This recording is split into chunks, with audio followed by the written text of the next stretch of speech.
And welcome back. Minnesota Live lives well today as we talk about longevity. It's not just about living longer, it's about living better. That's right. And there is a group involved in a pilot program in Plymouth. They're working to improve their longevity.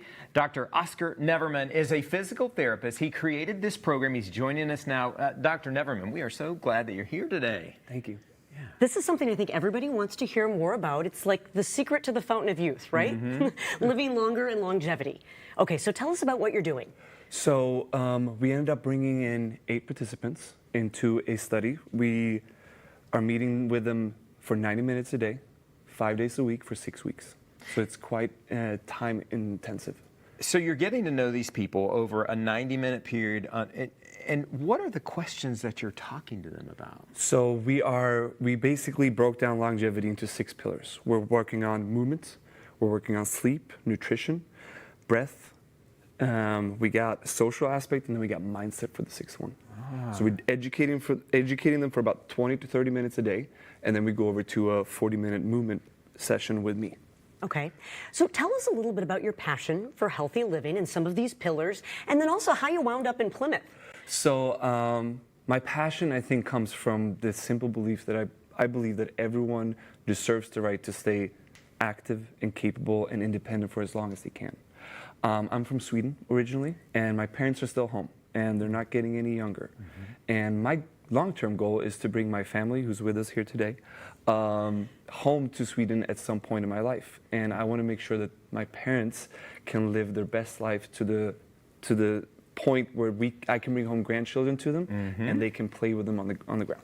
So I think that's a perfect thing. I mean, we all want to be with our family, and we all want them to live a long time and live the best life that they can. So the program that you have these adults. What are their age? What's the age group that you're talking about? Let's see, the youngest one is 58, the oldest one is 87. Okay. We have more 80-year-olds than 60-year-olds and 70-year-olds, so we are definitely, I think the average is 79.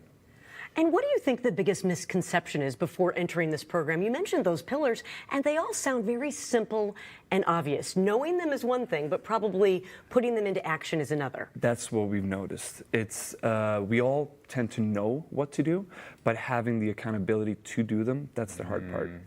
The accountability there. So some of the things that if you were in this program and you wanted to be in this program, what are some of the things? Can you show us some things that we might do? Yeah, so my favorite exercise that I designed myself is called the Dragon. Okay. It's got I made a game out of it. Okay. So it's got 10 different levels of exceedingly difficulty. Okay.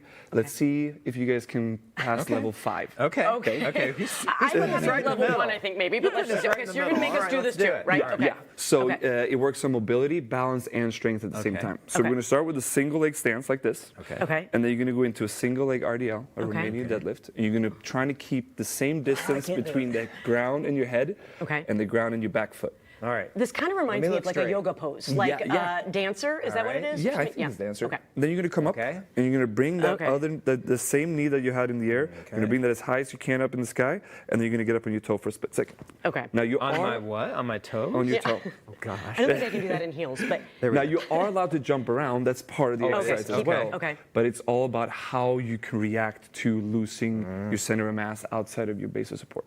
And how are the folks who are in this pilot program? Are they open to this? Does it take a little practice, a little balance, and how long? And this is something you can do at home too, right? So they can practice at home. Yeah. So I'm gonna be honest, they were a little bleak when they came in. Yeah. They didn't really know why they were there. They either got signed up by a family member or they just had so much time on their hands that they wanted to try something new. But as the pilot went on, and we just finished on Friday last week, we noticed that they can get so incrementally better that now they changed their whole lifestyle and their whole idea of what they're going to be doing for the next decade. We had people with less pain. We had one person come in and tell me that they woke up without pain for the first time in 3 years. Wow. We had another person say that they were able to get off the ground after playing with their grandchildren. We had another one say that for the first time in many years, they're looking forward to their next decade of life.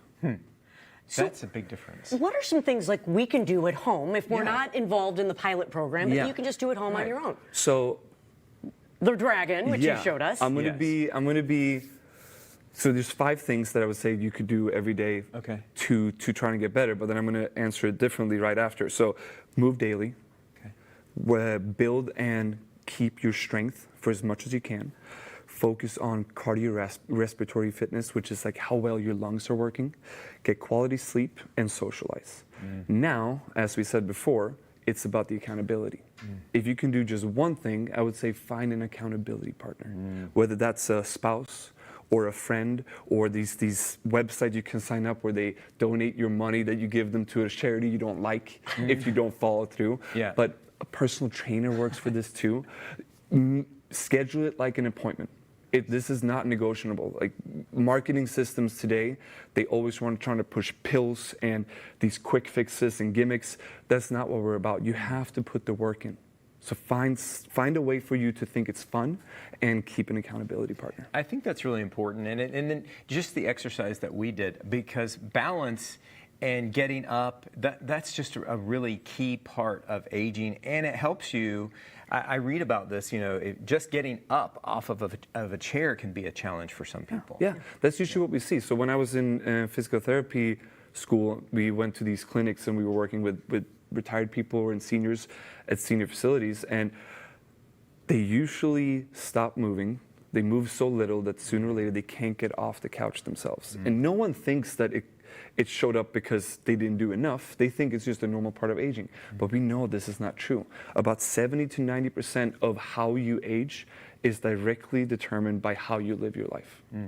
And you said community is a big part of this too. Can you touch on that really quickly? Yeah, so I think it's super interesting because we're social creatures. We need social connection. Our brain and body don't know the difference between living on the savannah about 100,000 years ago and today's society. We were more likely to survive having people around us that care about us. Now, how should I put this? So we want to move, but we want to socialize, but we tend to move to socialize.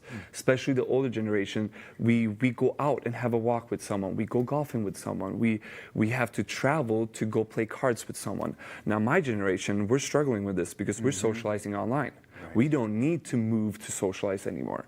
But that deep, meaningful connection of face-to-face interactions with people that care about you is so crucial. Now we know that being lonely can be as dangerous as smoking 15 cigarettes a day. That's incredible. It's like that mind-body connection. Yeah. So. And hopefully some of the folks in your group made friends with each other, and they will continue to kind of do those programs. They came in to get the exercise, and then what we realized was as the pilot went on, they stayed longer and longer after each session. They can be one another's accountability partners. They've already set it up. Yeah, that's great. Well, you make it sound simple. It's kind of inspiring, something we can all try and do at home or take bits and pieces of just to kind of improve our lives a little bit. Yeah, every step makes it better. All right, Dr. Nevermann, thank you for so being much. here today. Thank you so much. We appreciate it. So, hey, by the way, if you're interested in learning more about, how do I say it again? SISU Fitness.